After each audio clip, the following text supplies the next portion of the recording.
اور ایک تم ہو کہ تمہیں اس کی خبر تک نہیں۔ کسان کے بھائی یہ سن کر پریشان سے ہو گئے اور کہنے لگے مگر ہمارے بھائی نے تو کچھ نہیں بتایا۔ چغل خور بولا وہ تم سے کیا کہے، بیچارہ اپنی شرافت کی وجہ سے کچھ نہیں کہتا اور خاموشی سے یہ بے عزتی برداشت کر لیتا ہے۔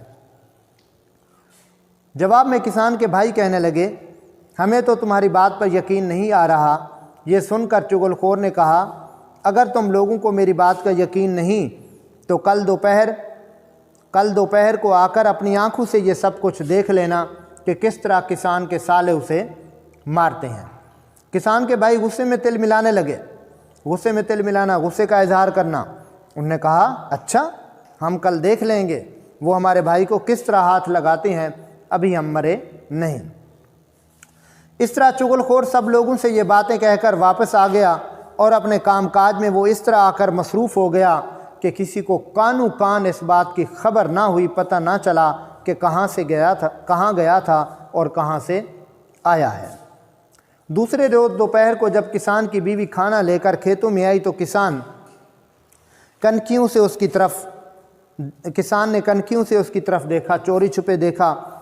وہ بڑی احتیاط سے اس کی ہر حرکت کا جائزہ لے رہا تھا کیونکہ اس کے دل میں تھا کہ کہیں پاگل ہونے کی وجہ سے وہ اسے کاٹ نہ کھائے۔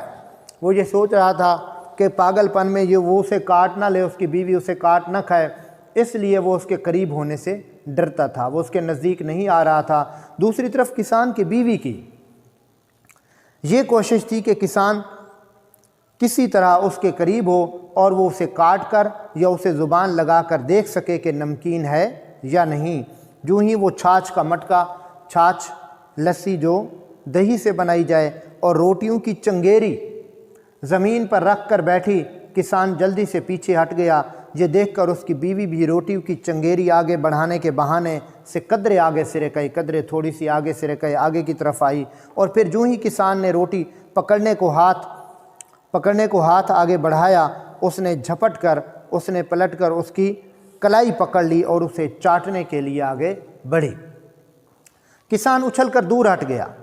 اب تو اسے پکا یقین ہو گیا تھا کہ واقعی اس کی بیوی پاگل ہو گئی ہے اور کاٹ کھانے کو دوڑتی ہے۔ کسان کو نوکر کی کہی ہوئی بات سچ معلوم ہو رہی تھی۔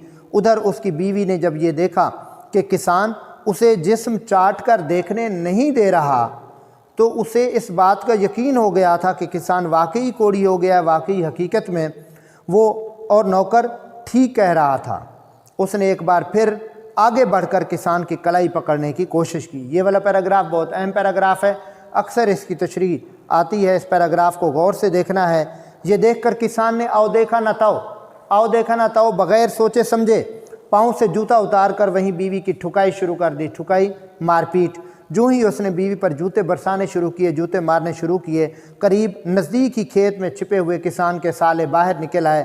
واقعی نوکر ٹھیک کہہ رہا تھا، ان کے سامنے ان کی بہن کی پٹائی ہو رہی تھی، مار پیٹ چل رہی تھی۔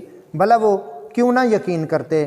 وہ سارے کے سارے للکارتے ہوئے آگے بڑھے اور کسان پر ٹوٹ پڑے، حملہ آور ہوئے۔ آج دیکھتے ہیں تم ہماری بہن کو کس طرح مارتے ہو۔ ان کا آگے بڑھنا تھا کہ دوسرے کھیت میں چھپے ہوئے کسان کے بھائیوں نے دیکھا واقعی نوکر نے ہمیں صحیح اطلاع دی تھی، صحیح درست۔ انہوں نے جواب میں کسان کے سالوں کو للکارا، مقابلے کے لیے پکارنا۔ آج دیکھتے ہیں تم ہمارے بھائی کو کس طرح مارتے ہو۔ اور اس کے بعد وہ سب ایک دوسرے پر پل پڑے، حملہ آور ہوئے، اور وہ سر پھٹول ہوئی۔ سر پھٹول ایسی لڑائی جس سے لوگوں کے سروں میں چوٹیں آ جائیں۔ وہ لاٹھیاں چلیں کہ سب خون میں نہا گئے۔ آخر ارد گرد آس پاس کے کھیتوں میں کام کرنے والے دوسرے لوگ بھاگ کر آئے۔ انہوں نے بیچ بچاؤ کرا کر انہیں ایک دوسرے سے علیحدہ کیا۔ پھر جب ان سب کا غصہ قدرے کم ہوا، کم ہوا تو ان سے لوگوں نے پوچھا تم لوگ اس طرح کیوں لڑ رہے تھے؟ اس پر سب نے اپنی اپنی بات بتائی کہ یوں نوکر ہمارے پاس آیا تھا اور اس نے یہ بتایا تھا۔ اس طرح جب وہ سب اپنی بات بتا چکے تو پتہ چلا کہ یہ سب کچھ چغل خور کا کیا دھرا ہے۔ وہ سارے کے سارے مل کر چغل خور کی تلاش میں چلے، لیکن اس وقت تک چغل خور گاؤں چھوڑ کر کہیں اور جا چکا تھا۔ کہتے ہیں وہ دن اور آج کا دن چغل خور کا کہیں پتہ نہ چل سکا۔ یہی وجہ ہے کہ آج بھی کوئی چغل خور یہ نہیں مانتا کہ وہ چغل خور ہے۔ دراصل اسے اس بات کا ڈر ہے کہ اگر اس نے یہ بات تسلیم کر لی، مان لی کہ وہ چغل خور ہے، تو کسان اس کے سالے اور اس کے بھائی اسے زندہ نہیں چھوڑیں گے۔ اسی لیے ہر چغل خور کہنے پر ناراض ہو جاتا ہے۔ یہ تو تھا ہمارا سبق۔ آج آتے ہیں ہم اپنے ہوم ورک کی طرف۔ عزیز طلبہ، ہوم ورک میں مشقی سوالات ہیں۔ سوال نمبر 1 کا الف، جو اس کسان نے چغل خور کو کن شرائط پر ملازم رکھا؟ چغل خور نے کسان سے کہا کہ مجھے روٹی کپڑے کے علاوہ اس بات کی اجازت دے دیں کہ میں 6 ماہ بعد ایک چغلی کھا لیا کروں۔ اس کے بعد چغل خور نے کسان کی بیوی کو کیا کہہ کر بدگمان کیا؟ چغل خور نے کسان کی بیوی کو یہ کہہ کر بدگمان کیا کہ کسان کوڑی ہو گیا ہے، کوڑی کا جسم نمکین ہوتا ہے۔ ہر چغل خور کس بات کو ماننے سے انکار کرتا ہے؟ جواب، ہر چغل خور یہ بات ماننے سے انکار کرتا ہے کہ وہ چغل خور ہے۔ عزیز طلبہ، مجھے امید ہے آج کا سبق آپ کو سمجھ آیا ہوگا۔ پھر بھی کوئی مسئلہ ہو تو آپ فون پر یا واٹس ایپ پر مجھ سے رابطہ کر سکتے ہیں۔ السلام علیکم ورحمۃ اللہ۔